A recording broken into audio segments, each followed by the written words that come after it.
স্বাস্থ্য বিষয়ক সরাসরি অনুষ্ঠান লাইভ প্রেসক্রিপশনে আপনাদের সবাইকে আমন্ত্রণ জানাচ্ছি। মায়োপিয়া আসলে হলেই কি তাকে চশমা দিতে হয় কিনা এ ব্যাপারে যদি এক্স্যাক্টলি আমরা পাই যে he or she is suffering from myopia, আমরা ইমিডিয়েটলি তাকে কিন্তু চশমাটা প্রেসক্রাইব করে দিই। যে আধুনিক চিকিৎসায় রিফ্র্যাক্টিভ সার্জারি, কোন কোন সার্জারিকে আমরা আসলে এর আওতায় ফেলছি? চোখের পাওয়ারের আমাদের কনভেনশনাল চিকিৎসা হচ্ছে চশমা পরা, লেজার কারেকশন করে চোখের চশমা মুক্ত জীবনযাপন করতে পারবেন। এই লেজার ট্রিটমেন্টকেই আমরা রিফ্র্যাক্টিভ সার্জারি বলি। কোনো বয়সের ব্যাপার আছে যে এই বয়সের নিচে হলে, কম বয়স হলে করা যাবে না? Very good question. LASIK, SMILE বা আইপিসিএল স্টার্টিং এজটা সেম।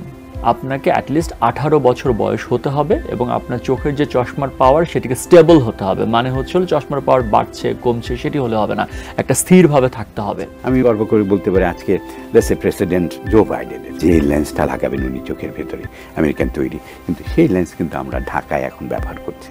উনি যেই মেশিনে অপারেশন করবেন সেই মেশিন কিন্তু এখন ঢাকাতেই আমরা এই ব্যবস্থাটা করতে পারছি। এটা আমাদের একটা গর্বের বিষয়। লাইভ প্রেসক্রিপশন, প্রশ্ন করুন 02-410-104-69 নম্বরে। জানান আপনার সমস্যার কথা। দেখতে চোখ রাখুন প্রতি শনিবার সকাল 11:30 এটিএন নিউজে, supported by Bangladesh eye hospital.